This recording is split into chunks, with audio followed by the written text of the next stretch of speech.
اب انشاءاللہ اس کے بعد آج کے اس اجلاس کی عظیم شخصیت، ہم سب کے استاذ، ہزاروں اور بہت بڑے بڑے علماء کے استاذ، متکلم اسلام حضرت اقدس مولانا مفتی محمد راشد صاحب اعظمی دامت برکاتہم العالیہ، جو دارالعلوم دیوبند کے وائس وی سی بھی ہیں اور وہاں کی مسند حدیث کی زینت بھی ہیں، حضرت مولانا کلیم صاحب جامعی کی کوشش تھی کہ اس علاقے میں سرزمین دیوبند کی بزرگ شخصیات کے قدم پڑیں گے تو انشاءاللہ علاقہ جس طریقے سے منور ہو رہا ہے اس میں اور تیزی آئے گی۔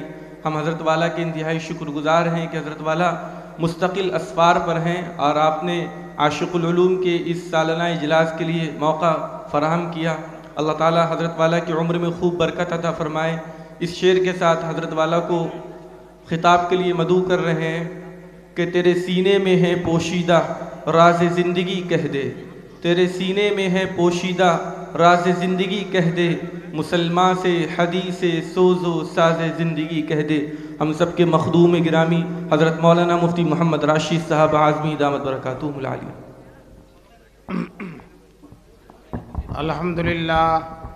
الحمدللہ نحمده ونستعینه ونستغفره ونؤمن به ونتوکل علیہ ونعوذ باللہ من شرور انفسنا ومن سیئات اعمالنا، من یهده اللہ فلا مضل له ومن یضلله فلا ہادی له، واشهد ان لا الہ الا اللہ وحدہ لا شریک له، واشهد ان سیدنا ومولانا محمدا عبدہ ورسولہ صلی اللہ علیہ وسلم۔ اعوذ باللہ من الشیطان الرجیم، بسم اللہ الرحمن الرحیم۔ لا تحرک به لسانک لتعجل به ان علینا جمعہ وقرآنہ فإذا قرأناہ فاتبع قرآنہ ثم ان علینا بیانہ۔ صدق اللہ العلی العظیم۔ وقال النبی صلی اللہ علیہ وسلم الماہر بالقرآن مع السفرۃ الکرام البررہ، او کما قال النبی صلی اللہ علیہ وسلم۔ وہ قرآن جو غذا بھی ہے، دوا بھی ہے، شفا بھی ہے۔ وہ قرآن جو غذا بھی ہے، دوا بھی ہے، شفا بھی ہے، اسی سے ہوتی ہیں سب طے منازل عرفانی۔ حضرت صدر جلسہ، معزز اور محترم علماء کرام، محترم بزرگوں اور دوستوں، نوجوانان ملت، ابھی آپ حضرات کے سامنے کتنے بچے؟ 10 بچوں کی دستار بندی ہوئی۔ یہ 10 کے 10 بچے ماشاءاللہ قرآن کریم کے حافظ ہو گئے، اور اس مدرسہ عاشق العلوم کی خدمات کا بہترین نمونہ آپ کے سامنے آیا۔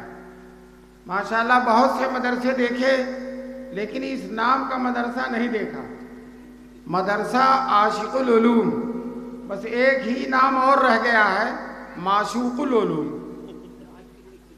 اللہ تبارک تعالی مدرسہ عاشق العلوم کی خدمات کو قبول فرمائے۔ ابھی میں نے آیت پڑھی ہے، آیت میں اللہ تعالیٰ نے ہمارے رسول پاک صلی اللہ علیہ وسلم کے حافظ قرآن ہونے کا تذکرہ کیا ہے۔ حضور کے حافظ قرآن، جب رسول پاک صلی اللہ علیہ وسلم پر قرآن کی آیتیں اترتی تھیں تو آپ جلدی جلدی جلدی رٹتے تھے تاکہ آیتیں بھول نہ جائیں، کوئی آیت ذہن سے نکل نہ جائے، اس لیے کہ ابھی جبریل لا رہے ہیں اور جبریل بتلا رہے ہیں۔ کہیں جبریل چلے گئے اور آیتیں بھول گئیں تو کیا ہوگا؟ بہت پریشان حضور، جلدی جلدی رٹ رہے ہیں۔ اللہ تعالیٰ نے حضور صلی اللہ علیہ وسلم کو مطمئن کر دیا، اے میرے محبوب، آپ کو قرآن یاد کرنے کے لیے قرآن کو رٹنے کی ضرورت نہیں ہے، آپ زبان مت ہلائیے، آپ مت رٹیے، ہم انشاءاللہ آپ کو پورا قرآن یاد دلا دیں گے۔ کہیں آپ قرآن کی کوئی آیت بھولیں گے نہیں، آپ کو رٹنے کی ضرورت نہیں ہے۔ دوستو ہمارے حضور بھی حافظ ہوئے، ہم بھی حافظ ہوتے ہیں، فرق یہ ہے ہمیں رٹنا پڑتا ہے۔ ہمارے استاد کہتے ہیں رٹو رٹو، زور زور سے پڑھو۔ جتنا ہم تیز پڑھتے ہیں، جلدی جلدی رٹتے ہیں، قرآن یاد ہوتا ہے۔ ہمارے استاد حافظ رحمت اللہ صاحب رحمت اللہ علیہ بہت اونچے قرآن کے حافظ تھے اور بہترین مدرس تھے۔ جب ہم لوگ ان سے پڑھتے تھے تو کہتے تھے رٹو رٹو رٹو، زور زور سے پڑھو، جھوم جھوم کے پڑھو۔ اور حضور کے استاد اللہ تعالیٰ کہہ رہے ہیں مت رٹو مت رٹو مت رٹو، آپ کو یاد کرنے کی ضرورت نہیں ہے۔ ان علینا جمعہ و قرآن، ہمارے ذمے ہے قرآن آپ کے سینے میں جمع کر دینا۔ ہم براہ راست آپ کے سینے میں قرآن ڈال دیں گے۔ دیکھ رہے ہیں قرآن کا یاد کرنا اتنا اہم ہے، اتنا اہم ہے، اتنا اہم ہے کہ اللہ تعالیٰ ذمہ داری لے رہے ہیں کہ اے نبی ہم آپ کے سینے میں قرآن ڈال دیں گے۔ یا اللہ کا بہت بڑا احسان ہے نبی پاک صلی اللہ علیہ وسلم پر۔ چنانچہ اللہ تعالیٰ فرماتے ہیں لا تحرک بہ لسانک، اے نبی آپ اپنی زبان کو حرکت مت دیجیے۔ ان علینا جمعہ و قرآن، ہمارے ذمے ہے قرآن آپ کے سینے میں جمع کر دینا، وہ قرآن، اور پھر قرآن کو پڑھا دینا۔ ہم ہی آپ کو قرآن پڑھائیں گے۔ فَإِذَا قَرَأْنَاهُ فَاتَّبِعْ قُرْآنَهُ، جب ہم قرآن پڑھا دیں تو ہم جیسے پڑھائیں اسی طرح سے آپ پڑھیے۔ دیکھ رہے ہیں دوستو یہ قرآن کریم کی عظمت ہے۔ بتا دیجیے تقریر ہو رہی ہے۔ یہ قرآن کا معجزہ ہے۔ کانپور والوں کان کھول کر سن لو، پوری دنیا میں سب سے زیادہ تعداد عیسائیوں کی ہے، سب سے زیادہ تعداد، بڑے بڑے ملک ہیں ان کے پاس، لیکن آج تک کسی عیسائی کو اپنی مذہبی کتاب انجیل یاد نہیں ہے، کسی بھی عیسائی کو یاد نہیں ہے۔ آج یہودی بڑے پاور والے ہیں اور دنیا میں بڑا نام کرنا چاہتے ہیں، لیکن ایک یہودی توریت کا حافظ نہیں۔ حالانکہ انجیل بڑی پتلی سی ہے، توریت بڑی پتلی، ہمارے ان بچوں کو اگر دے دیا جائے 5 منٹ میں یاد کر کے، 2 مہینے میں 2.5 مہینے میں یاد کر کے جو ہے توریت اور انجیل کو فارغ کر دیں گے، لیکن عیسائیوں کو یاد نہیں، یہودیوں کو یاد نہیں۔ یہ ہمارے دین کا معجزہ ہے۔ چھوٹے چھوٹے بچے، ایک مدرسے میں دستار بندی کا جلسہ ہو رہا تھا، بہت چھوٹے چھوٹے بچے، اور ایک بچہ تو بالکل چھوٹا سا تھا۔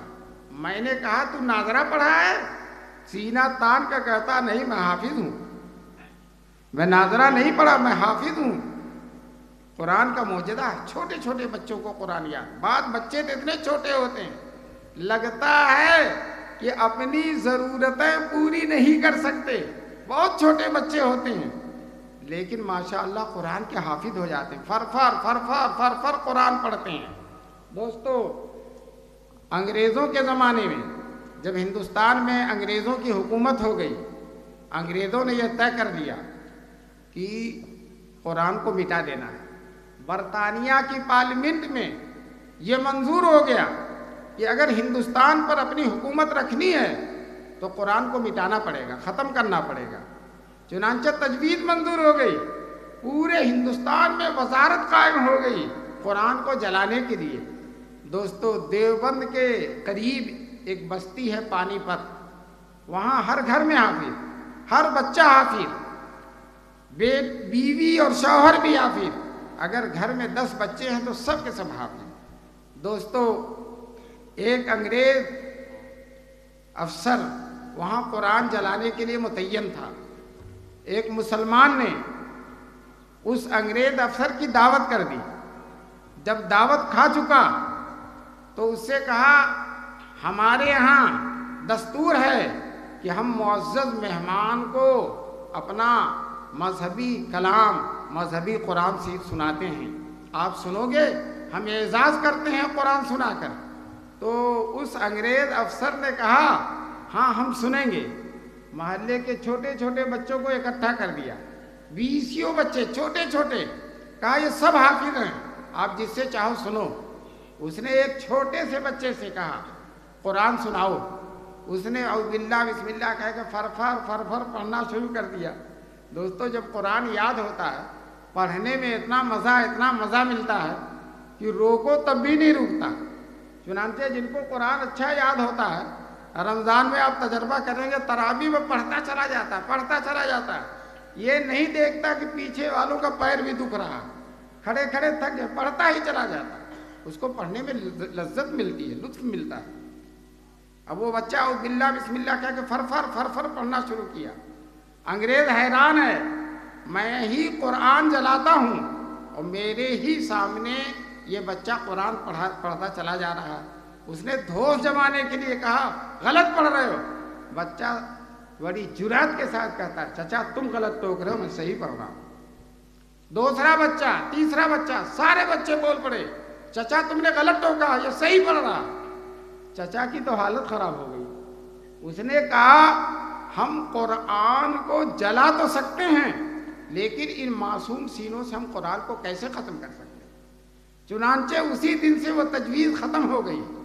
قرآن کی عجیب تاثیر ہے، عجیب بات ہے، عجیب معجزہ ہے۔ مسلم شریف کی حدیث ہے، حدیث قدسی ہے۔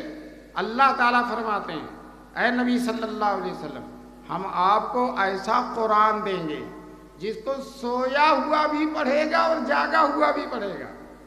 دنیا کی کوئی کتاب سویا ہوا نہیں پڑھ سکتا، زیادہ سے زیادہ جاگے ہوئے پڑھ سکتے ہیں، لیکن قرآن جس طرح سے جاگے لوگ پڑھتے ہیں اسی طرح سے سوئے ہوئے لوگ بھی پڑھتے ہیں۔ چنانچہ جو لوگ بہت کثرت سے قرآن کی تلاوت کرتے ہیں، بہت زیادہ قرآن پڑھتے ہیں، ان کو تجربہ ہوگا کہ رات میں جب اٹھتے ہیں تو ان کی زبان پہ قرآن کی کوئی آیت ہوتی ہے، کبھی والتین والزیتون، کبھی القاریۃ ملقاریہ، کبھی تلک الرسل فضلنا، کوئی نہ کوئی آیت ان کی زبان پہ جاری رہتی ہے۔ ہمارے دارالعلوم دیوبند کے سابق محتمین حضرت قاری طیب صاحب رحمۃ اللہ علیہ، ان کے حالات میں لکھا ہے کہ نیند میں 9 پارے پڑھ گئے، سوئے ہوئے نیند میں 9 پارے پڑھ گئے۔ دوستو یہ قرآن پڑھنے والے لوگ ہیں۔ 2 سگے بھائی تھے، دونوں حافظ تھے، بغل میں چارپائی رہتی تھی، ایک سناتا تھا اور ایک سنتا تھا اور دونوں سوتے تھے۔ سنانے والا بھی سو رہا اور سننے والا بھی سو رہا۔ جب غلطی ہو جاتی تھی تو یہ سننے والا جاگ جاتا تھا اور یہ ٹوک دیتا تھا، تو سنانے والا بھی جاگ کر صحیح کر لیتا تھا اور اس کے بعد دونوں سو جاتے تھے۔ یہ سنا رہا یہ سن رہا ہے۔ دوستو یہ عجیب بات ہے قرآن کریم کی، زندہ لوگ بھی، جاگے ہوئے لوگ بھی پڑھتے ہیں اور سوئے ہوئے لوگ بھی پڑھتے ہیں۔ دوستو دنیا کیا کوئی طاقت، دنیا کی کوئی قوت قرآن کو ختم نہیں کر سکتی۔ آج تک قرآن کے بڑے بڑے دشمن ہوئے، بہت بڑے مخالفین ہوئے، طرح سے قرآن کریم کو مٹانا چاہا، ختم کرنا چاہا۔ یہ بار فون لے رہے ہیں نا، وہ تو چل رہا ہے نا، فون لینے کی کیا ضرورت ہے؟ چلو اے لڑکے چل بند کر، کیا کھڑا ہے؟ تیرے ہی پاس ہے فون اور کسی کے پاس نہیں ہے۔ غور سے سنو، فوٹو لینے میں توجہ نہیں ہوتی ہے، اور ضرورت کی چیز ہے وہ ہو گئی، باقی سب کو فوٹو لینے کی ضرورت نہیں ہے۔ میں بہرحال مدرسہ عاشق العلوم کے محتمم بانی مولانا کلیم احمد جامعی کو دل کی گہرائیوں سے مبارکبادی دیتا ہوں کہ آپ کی محنت سے یہ 10 بچے ماشاءاللہ قرآن کریم کے حافظ ہو گئے۔ میں ایک مدرسے میں گیا تھا، چھوٹا سا مدرسہ، چھپروں کا مدرسہ تھا، 4 بچے حافظ ہوئے تھے۔ محتمم صاحب اتنا خوش تھے، پھولے نہیں سما رہے تھے۔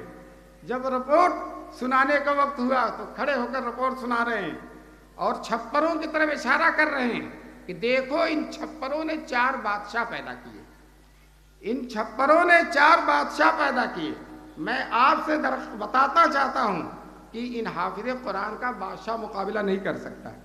بادشاہ آج ہے کل نہیں رہے گا، اگر اس کے وسائل نے اس کا ساتھ نہیں دیا وہ کل ختم ہو جائے گا، لیکن حافظ قرآن آج بھی ہے اور پہلے بھی تھا اور آئندہ بھی رہے گا، قبر میں بھی شان کے ساتھ رہے گا، میدان محشر میں بھی شان کے ساتھ رہے گا۔ حدیث ہے، رسول پاک صلی اللہ علیہ وسلم فرماتے ہیں جو بیٹا حافظ ہو جاتا ہے اللہ تعالیٰ اس کو اپنے سامنے کھڑا کرتے ہیں، میدان محشر میں اپنے سامنے کھڑا کریں گے۔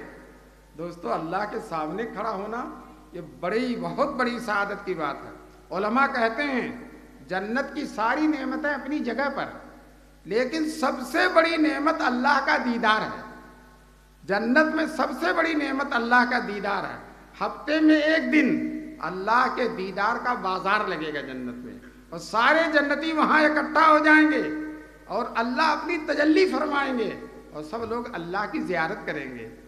دوستو یہ جب مرد لوگ اللہ کی زیارت کر کے اپنی عورتوں کے پاس، بیویوں کے پاس، حوروں کے پاس لوٹ کر آئیں گے تو حوریں کہیں گی بڑے میاں تم جیسے خوبصورت تھے اس سے زیادہ خوبصورت ہو کر آئے ہو، کیا بات ہے، کہاں سے آئے ہو؟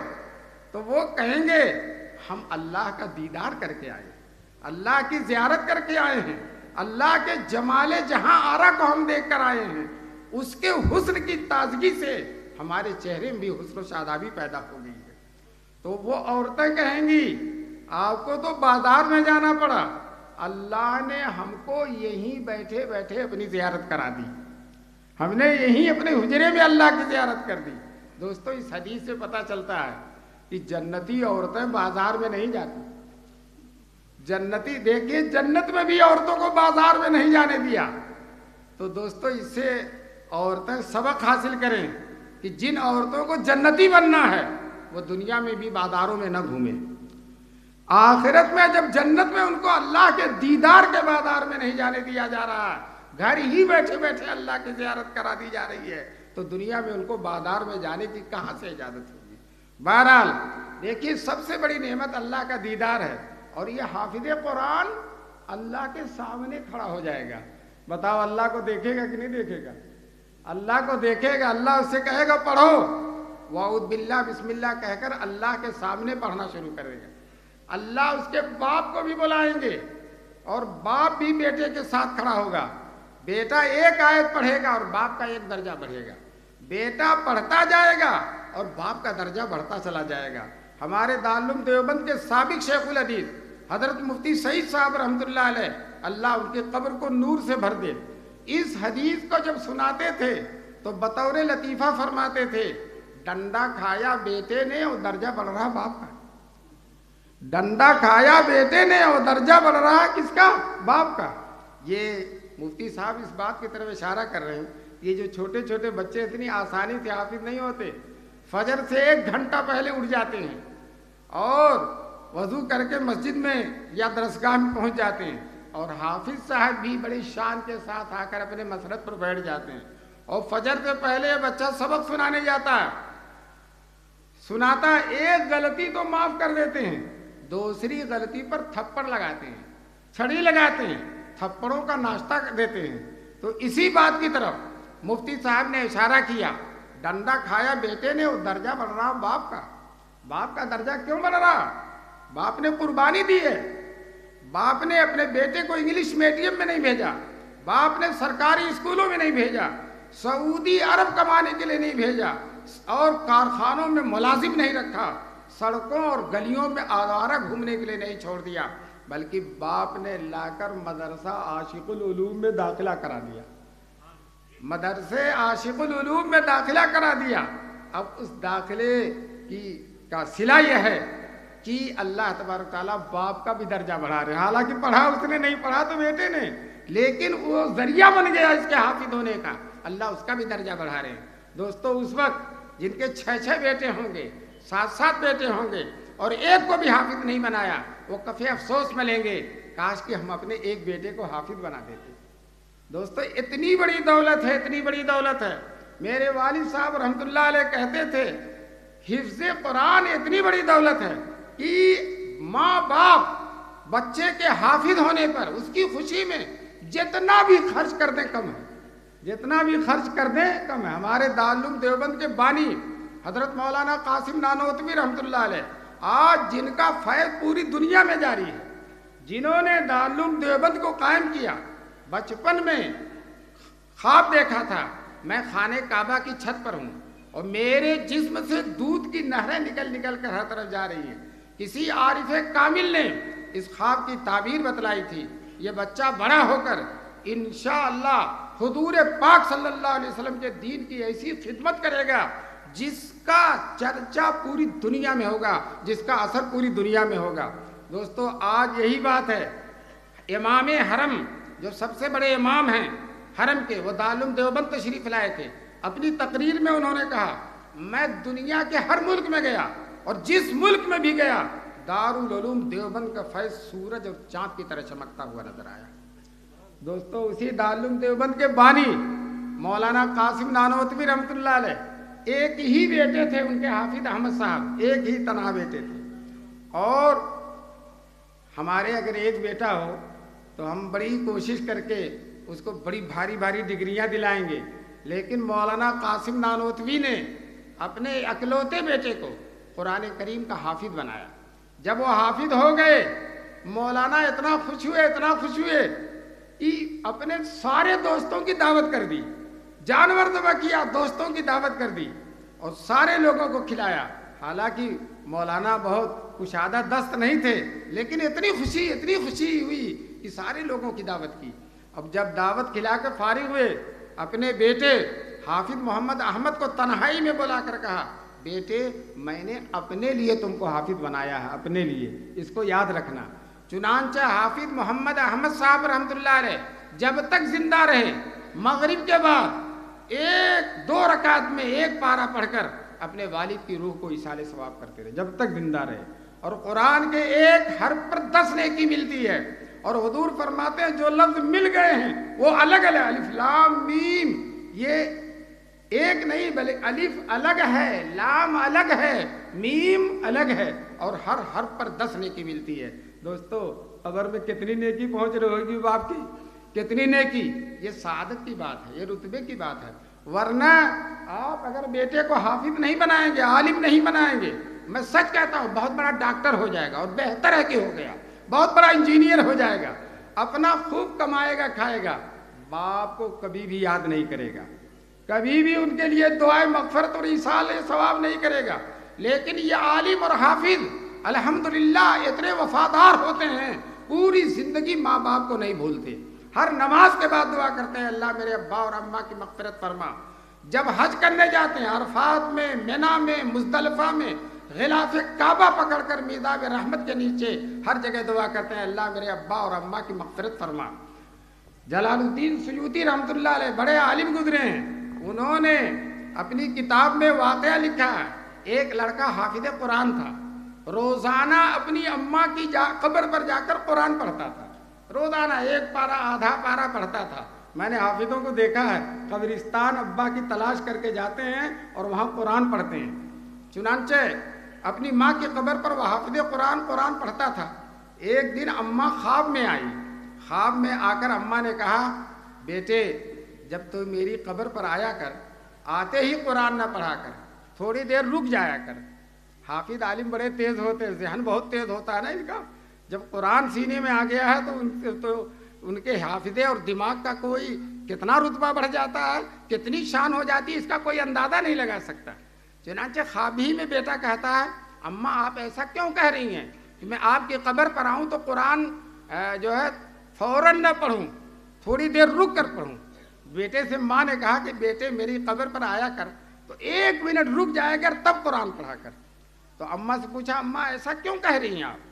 ماں خواب ہی میں بتاتی ہیں بیٹے جب تو میری قبر پر آتا ہے اور قرآن پڑھتا ہے تو تیرے منہ سے لے کر میری قبر تک اتنا نور ہوتا ہے قرآن کا کہ اس نور کی فراوانی میں تیرا چہرہ نہیں دیکھ پاتی۔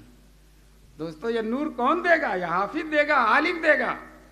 اور بہت سے لوگ سوچتے ہیں پیسہ اور دولت بہت زیادہ ہے، سوچتے ہیں انگلش میڈیم میں پڑھاؤ، فلاں جگہ پڑھاؤ۔ دوستو یہ اللہ تبارک تعالیٰ کی رزاقی پر یقین نہیں ہے، سوچتے ہیں حافظ ہو جائے گا، تھوڑی سی تنخواہ ہوگی، زندگی کیسے گزرے گی، کیسے زندگی گزارے گا، 10,000 میں کیا ہوگا، ڈاکٹر انجینئر ہو جائے گا، 1.5 لاکھ تنخواہ پائے گا۔ میں آپ سے بتا دوں 1.5 لاکھ تنخواہ پانے والوں کو اتنا سکون نہیں ہے جتنا وہ 10,000 پانے والے عالم اور حافظ کو سکون ہے زندگی کا۔ اصل مال و دولت نہیں ہے، اصل خزانہ نہیں ہے، اصل سکون قلب ہے، سکون زندگانی ہے، اور یہ عالموں اور حافظوں ہی کو حاصل ہے۔ اور ماشاءاللہ دنیا کے اعتبار سے بھی عالم حافظ کھانے پینے میں بھی کسی سے کم نہیں ہوتے۔ 10,000 میں اللہ ایسا ایسا کھلا دیتا ہے، ایسا ایسا کھلا دیتا ہے کہ 1.5 لاکھ تنخواہ پانے والوں کو وہ نصیب ہی نہیں، وہ نہیں نصیب۔ آپ کے گھر بھی دیسی مرغا اسی وقت کٹتا ہے جب کوئی مولانا مہمان آتا ہے۔ اللہ تبارک تعالیٰ خوب کھلاتا ہے، دنیا میں بھی عزت ہے، قبر میں بھی عزت ہے، اور میدان محشر میں تو عزت ہی عزت ہے۔ اس لیے مسلمانوں بھول نہ کرو، ہوش کے ناخن لو اور مستعد بن کر اپنے بچوں کو حافظ بناؤ، انشاءاللہ وہ خود بھی کامیاب ہوں گے، تم بھی کامیاب رہو گے۔ اور یاد رکھو، انگریزی پڑھا دینا ہم اس کے مخالف نہیں ہیں، ہم تو خود انگریزی اسکول قائم کر رہے ہیں، مدرسے قائم کر رہے ہیں، سب کچھ کر رہے ہیں، لیکن اس کے باوجود ہم کہتے ہیں اصل کامیابی کا راز حافظ اور عالم بننے کے اندر ہے۔ عالم اور حافظ بنا دو، اس کے بعد جو چاہو پڑھاؤ۔ اور یاد رکھو، علی گڑھ میں بڑے بڑے پروفیسران جو دیندار بھی نہیں ہوتے اپنے بچے کو حافظ بناتے ہیں۔ پوچھا جاتا کیوں حافظ بنا رہے ہو، تم تو داڑھی بھی نہیں رکھتے اور نماز بھی نہیں پڑھتے، حافظ کیوں بنا رہے ہو؟ تو کہتے ہیں حافظ بننے کے بعد دماغ کھل جاتا ہے اور آگے کی تعلیم آسان ہو جاتی ہے۔ ہم اس کے قائل نہیں ہیں، قرآن کو ذریعہ بنانے کے قائل نہیں ہیں، قرآن مقصود ہے، لیکن یہ بات بھی ہے کہ حافظ جو ہوتا ہے دماغ کھل جاتا ہے، آگے جتنی بھی تعلیم دو۔ ابھی نانوتا میں گیا تھا، ایک مدرسہ ہے، وہاں چھوٹا سا بچہ جو 15 پارے کا حافظ ہے، اور انگریزی میں ایسی فرفر تقریر کی، اور ساتھ ساتھ حضور پاک صلی اللہ علیہ وسلم کا نسب حضرت آدم تک زبانی سنا دیا اس نے، حضور کا نسب، چھوٹا سا بچہ، اور انگریزی فرفر بول رہا، 15 پارہ کا حافظ، بہترین قرآن پڑھ رہا۔ دوستو اس میں ڈاکٹر لوگ بھی تھے، انجینئر لوگ بھی تھے، بڑے بڑے عہدیدار اور انگریزی تعلیم یافتہ لوگ بھی تھے۔ وہ آشش کر رہے تھے کہ اتنا چھوٹا بچہ اور فرفر انگریزی بول رہا، ہماری پوری زندگی اسی وادی کی سیر میں گزر گئی، عمر گزری ہے اسی دشت کی سیاحی میں، 5ویں پشت ہے شبیر کی مدعائی میں، سال سے ہم انگریزی پڑھ رہے ہیں، اور ہم ایسی انگریزی نہیں بول سکتے جیسا کہ یہ بچہ بولتا ہے۔ دوستو یہ عربی تعلیم کی برکت ہے، یہ حفظ قرآن کی برکت ہے۔ تم اپنے بچے کو پہلے حافظ بناؤ، مکتب میں لاؤ، دیندار بناؤ، قرآن سکھاؤ، ایمان مفصل اور ایمان مجمل سکھاؤ، التحیات، درود، دعائے قنوت سکھاؤ۔ جو بچہ بچپن میں اور جو بچی بچپن میں مکتب میں پڑھ لیتی ہے اور قرآن پڑھ لیتی ہے، وہ بچہ اور بچی اگر کسی کالج میں بھی جائے گی، مخلوط تعلیم میں بھی جائے گی، غلط ماحول میں بھی جائے گی، انشاءاللہ اس کے سینے سے ایمان کا نور نکلنے والا نہیں ہے۔ جو بچپن میں ایمان کا نور اس کے سینے میں بیٹھا دیا گیا۔ آج جو بچیاں مرتد ہو رہی ہیں، غیروں کے ساتھ جا رہی ہیں، بچے مرتد ہو رہے ہیں، دوستو زیادہ تر وہی ہیں جن کے ماں باپ نے شروع میں ان کو مکتب میں نہیں بیٹھایا ہے۔ اگر آپ مکتب میں بٹھا دو، علماء کہتے ہیں مکتب میں جو پڑھایا جاتا وہ فرض عین ہے، ہر مسلمان کے لیے جاننا ضروری ہے۔ نماز، دعا، وضو، طہارت اور اسی طرح سے مسائل زندگی کے، یہ فرض عین ہیں۔ اور جو مدرسوں میں، بڑے بڑے مدرسوں میں ہدایہ اور بخاری پڑھائی جاتی ہے، وہ فرض کفایہ ہے، کوئی پڑھے کوئی نہ پڑھے چل جائے گا، لیکن مکتب کی تعلیم تو ہر ایک کو پڑھنا ہے، اس کے بغیر اس کا ایمان ہی محفوظ نہیں رہے گا۔ اللہ تعالی ہم سب کو صحیح دینی سمجھ نصیب فرمائے، اور اپنے بچوں کو اللہ تبارک تعالی ہمیں توفیق نصیب فرمائے کہ ہم مکتب میں پڑھائیں۔ بہت سے لوگ، میں نے بتایا نا، یہ سوچتے ہیں کہ عربی پڑھے گا تو کھائے گا کیسے؟ میں کہتا ہوں انگریزی پڑھے گا تو کھائے گا کیسے؟ کیا سب کو نوکری مل جاتی ہے؟ سب کو نوکری مل جاتی ہے؟ میں اپنا واقعہ سنوں، علی گڑھ میں ایک رکشے پر بیٹھا، رکشہ والا پینٹ وغیرہ پہنے تھا، صاف ستھرا، تو مجھے ذرا حیرت ہوئی۔ میں نے کہا بیٹے رکشہ کب سے چلا رہے ہو؟ کہنے لگا جب سے BA پڑھا جبھی سے چلا رہا۔ میں نے کہا تم میرا مذاق اڑا رہے ہو؟ اس لڑکے نے کہا نہیں، مذاق نہیں اڑا رہا ہوں، BA پڑھنے میں اچھا خاصا پیسہ خرچ ہو گیا، اس کے بعد نوکری کی تلاش میں ادھر گیا ادھر گیا, کہیں نوکری نہیں ملی, سارا پیسہ ختم ہو گیا اور مجبور ہو کر رکشہ چلا رہا ہوں. انشاءاللہ کوئی حافظ قرآن, کوئی عالم دین, اللہ تعالیٰ اس کو عزت کی روزی نصیب فرمائیں گے. اور کم سے کم درجے کی جو ملازمت ملتی ہے حافظ کو مسجد کی ملتی ہے. مؤذن ہوتا اور مؤذن بنتا ہے تو جانشین بن جاتا ہے حضرت بلال حبشی رضی اللہ تعالیٰ عنہ کا, اور اگر وہ امام بنتا ہے تو جانشین بن جاتا ہے جناب رسول پاک صلی اللہ علیہ وسلم کا. حضور پاک پوری امت میں جب تک زندہ رہے حضور ہی امام رہے. جب سے نماز فرض ہوئی سال کے زمانے, جب بالکل بیمار ہو گئے اور مسجد میں آنے کے لائق نہیں رہے, تو حضور نے بڑے اہتمام سے لوگوں سے کہا, گھر میں عورتوں سے کہا, ابو بکر صدیق سے کہہ دو وہ نماز پڑھائیں. حضور کی اجازت کے بغیر کوئی نماز, اور یہ بہت بڑا اعزاز ہے, بہت بڑا رتبہ ہے کہ حضور کہہ رہے ہیں کہ فلاں نماز پڑھائیں. حضرت عائشہ نے کہا, اللہ کے رسول ابو بکر بہت نرم دل ہیں, آپ کی جگہ پر اگر مصلی پر کھڑے ہوں گے برداشت نہیں کر پائیں گے, آپ حضرت عمر کو حکم دیجئے. حضرت عائشہ نے کہا, حضور ناراض ہو گئے اور کہنے لگے تم یوسف والی عورتیں ہو, جنہوں نے یوسف علیہ السلام کو بہکایا انہی عورتوں میں تم ہو. پھر حضور صلی اللہ علیہ وسلم نے کہا, میں کہہ رہا ہوں ابو بکر کو حکم دو. چنانچہ حضرت ابو بکر کو حکم دیا گیا اور انہوں نے نماز پڑھائی. دوستو وہی نماز پڑھانا دلیل بن گیا, یہ حضور کے جانشین یہی ہوں گے, حضور کے خلیفہ یہی ہوں گے, حضور کے بعد امت کے امام یہی ہوں گے. دوستو یہ امامت کا اتنا بڑا رتبہ ہے, یہ شان ہے.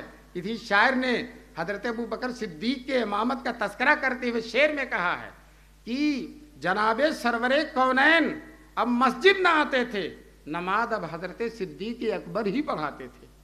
دوستو حضرت علی نے کہا, کسی نے پوچھا آپ نے حضرت ابو بکر کو خلیفہ کیوں تسلیم کیا؟ کہا جب حضور نے ہماری نماز کی امامت ان کو سپرد کر دی, ہمارے حج کی امارت ان کو سپرد کر دی, تو ہم سب کو یقین ہوا کہ یہی ہمارے خلیفہ ہیں, اور یہ ہم سب کے لیے دلیل مل گئی کہ رسول اللہ کے خلیفہ یہی ہیں. یہ استدلال کیا حضرت علی نے.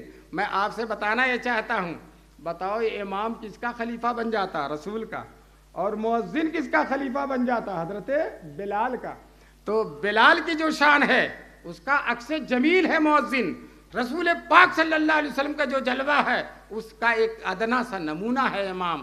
بہرحال یہ عالم اور حافظ اگر کچھ نہیں تو امامت ہے اور مؤذنی ہے, اطمینان کی زندگی ہے, شوق کی زندگی ہے, اور بہت ہی برکت والی زندگی ہے. اس لیے مسلمانوں دھوکہ مت کھاؤ, ضرور ضرور اپنے بچوں کو حافظ بناؤ. بناؤ گے انشاءاللہ؟ ہاتھ اٹھا کے بتا دیجئے کہ ہم انشاءاللہ اپنے بچوں کو حافظ بنائیں گے, اور حافظ بنا کر کونین کی دولت حاصل کریں گے. اس سے بڑھ کر کوئی دولت نہیں ہے. یہ 10 بچے جن کی پگڑی بدھی ہے, آج ان کے ماں باپ کو جتنی بھی خوشی ہو جائے وہ کم ہے. اور میں مولانا کلیم صاحب کو مبارکبادی دیتا ہوں کہ آپ نے ان بچوں پر محنت کی, اور قوم کے ان نونہالوں کے سینے میں وہ امانت جو حضور کے سینے میں اتری تھی, اسی امانت کو ان بچوں کے سینے میں پہنچا دیا, اور آپ حضور اور بچوں کے بیچ میں واسطہ بن گئے. اللہ تبارک تعالیٰ آپ کی اس قربانی کو, اس خدمت کو قبول فرمائے. اور یہ مدرسہ جو اس علاقے میں تو پہلی دفعہ آیا, اس علاقے میں پہلی دفعہ آیا, لیکن ماشاءاللہ مجمع اچھا خاصا ہے. اور میں سوچ رہا تھا میرا گلا بیٹھا ہوا ہے, بیٹھتے ہی آدھا مجمع بھاگ جائے گا, لیکن ماشاءاللہ حضرات جمے رہے, بیٹھے رہے, دین کی باتیں سنتے رہے. اللہ تبارک تعالیٰ آپ کے اس جمنے کو, بیٹھنے کو اور دین کی بات سننے کو قبول فرمائے. مولانا روم بہت بڑے عالم گزرے ہیں, وہ کہتے ہیں جب اللہ نے قرآن کی حفاظت کی ذمہ داری لے لی, انا نحن نزلنا الذکر و انا لہ لحافظون, کہتے ہیں از بقائے ذکر بقائے ذاکر است. جس طرح سے قرآن باقی ہے تو قرآن پڑھنے والوں سے باقی رہے گا. اب اللہ نے جب قرآن کی حفاظت کی ذمہ داری لے لی ہے تو قرآن پڑھنے والوں کی بھی حفاظت کی ذمہ داری اللہ لے لیں گے. اللہ نے کہا ہے نا کہ ہم نے قرآن اتارا, انا نحن نزلنا الذکر و انا لہ لحافظون, ہم نے قرآن اتارا اور ہم ہی قرآن کی حفاظت کرنے والے ہیں. تو مولانا روم فرماتے ہیں ذکر کی بقا ذاکر سے ہے۔ قرآن ایسے دیواروں پر نہیں محفوظ رہے گا، قرآن حافظوں کے سینوں میں محفوظ رہے گا، علماء کے سینے میں محفوظ رہے گا، علماء کے نہا خانے دل میں قرآن محفوظ رہے گا۔ دوستو جب قرآن محفوظ ہے، ذکر محفوظ ہے، تو ذاکر بھی محفوظ رہے گا، یعنی حافظ بھی کیا رہے گا؟ محفوظ رہے گا۔ اور جب ذاکر محفوظ ہے، حافظ، تو وہ مدرسہ بھی محفوظ رہے گا جس مدرسے میں حافظ بنایا جاتا ہے، اور وہ علماء بھی محفوظ رہیں گے جو عالم بناتے ہیں۔ دوستو یاد رکھو، قیامت تک قرآن بھی رہے گا، قرآن کے پڑھنے والے بھی رہیں گے، قرآن کے پڑھانے والے بھی رہیں گے، اور قرآن کے پڑھنے اور پڑھانے کے مدرسے بھی قیامت تک باقی رہیں گے انشاءاللہ۔ قرآن کی نسبت جہاں لگ جائے گی، وہ کوئی چیز فنا ہونے والی نہیں ہے۔ از دوام ذاکر است، مولانا روم فرماتے ہیں قرآن کے دوام سے قرآن کے حافظ کا دوام ہے، قرآن کے عالم کا دوام ہے۔ قرآن جس طرح سے ہمیشہ رہے گا، قرآن کے حافظ بھی ہمیشہ رہیں گے۔ حضور صلی اللہ علیہ وسلم نے جب آخری حج کیا تھا عرفات میں، حجۃ الوداع آخری حج ہے، عرفات کے میدان میں آپ صلی اللہ علیہ وسلم نے سارے صحابہ، 1,00,000 صحابی اکٹھا تھے، پورا عرب ٹوٹ کر آ گیا تھا، اور آپ صلی اللہ علیہ وسلم نے اونٹنی پر بیٹھ کر خطبہ دیا تھا، اور بہت ہی عالی شان خطبہ تھا۔ خطبے کے بعد حضور منبر سے اونٹنی سے نیچے اتر گئے، اور حضور دعا کر رہے ہیں، اور سارے صحابہ آمین کر رہے ہیں، سارے صحابہ آمین کر رہے ہیں۔ دعا کیا کی تھی حضور صلی اللہ علیہ وسلم نے؟ حضور نے یہ دعا کی تھی، اے اللہ میری یہ امت جو اس وقت عرفات میں ٹھاٹھیں مارتی ہے اور دیوانے کی طرح میرے پاس آئی بیٹھی ہوئی ہے، 1,00,000 کا مجمع ہے جو چاروں طرف سے مجھے گھیرے ہوئے، میرے مولا یہ امت قیامت تک باقی رہے۔ یہ دعا کی تھی رسول پاک صلی اللہ علیہ وسلم، عرفات میں دعا کیا، حضور نے دعا کیا، سارے صحابہ نے آمین کہا۔ ابھی دعا کر کے فارغ ہوئے تھے، آسمان سے جبریل آ گئے بشارت لے کر، اور اللہ کی بشارت لے آئے، اے میرے محبوب آپ کی دعا قبول ہے۔ لو صاحب یہ دعا قبول بھی ہو گئی۔ تو جب کیا دعا تھی؟ میری امت قیامت تک باقی رہے، کوئی ظالم و جابر میری امت کو ختم نہ کر سکے۔ چنانچہ وہ دعا مقبول ہو گئی۔ اس مقبول دعا کے بلبوتے پر ہم کہتے ہیں مسلمانوں، اس ملک میں، اس دنیا میں، اس عالم رنگ و بو میں کوئی رہے یا نہ رہے، ہم تو قیامت تک رہیں گے انشاءاللہ۔ آج آپ نے نہیں دیکھا اتنا بم گرایا یہودیوں نے چھوٹے سے فلسطین پر کہ دنیا ریزہ ریزہ ہو سکتی تھی، لیکن آج فلسطینی پھر بھی تازہ دم موجود ہیں، تازہ دم موجود ہیں، اور یہودیوں کو چھٹی کا دودھ یاد دلا دیا۔ دنیا یہودیت میں اتنے اس سے زیادہ یہودی کبھی ذلیل نہیں ہوئے تھے جیسا اب ہوئے ہیں۔ ایک قیدی کے بجائے 2 قیدی کے بجائے 100 قیدی چھوڑ رہے ہیں، 2 قیدی کے بجائے 100 قیدی۔ اور عجیب بات ہے، یہ تو مر گئے، ختم ہو گئے، بظاہر کھانے پینے کا کچھ بھی نہیں ہے، لیکن قیدی تازہ دم نکل رہے ہیں، موٹے موٹے ہو کر جا رہے ہیں، موٹے موٹے ہو کر جا رہے ہیں دوستو، اور بہت خوش ہو کے ہاتھ میں بیگ لے کر جا رہے ہیں، مسکراتے ہوئے جا رہے ہیں۔ اور سب سے بڑی بات ہے، سال بھر جن فلسطینیوں کے قید میں رہے ان کے گن گاتے ہوئے جا رہے ہیں، ان کی تعریف کرتے جا رہے ہیں۔ کیوں؟ انہوں نے اسلامی اخلاق کا نمونہ پیش کیا۔ مجھے وہ واقعہ یاد آ گیا جب بدر میں 70 کفار پکڑے گئے تھے اور ان کی مشقیں زور سے باندھ دی گئی تھیں، رسول پاک صلی اللہ علیہ وسلم نے رات میں جو تڑپ رہے تھے تو حضور صلی اللہ علیہ وسلم نے کہا ان کی مشقیں ڈھیلی کر دو، ان کی رسیوں کو ڈھیلی کر دو تاکہ سکون سے رہے۔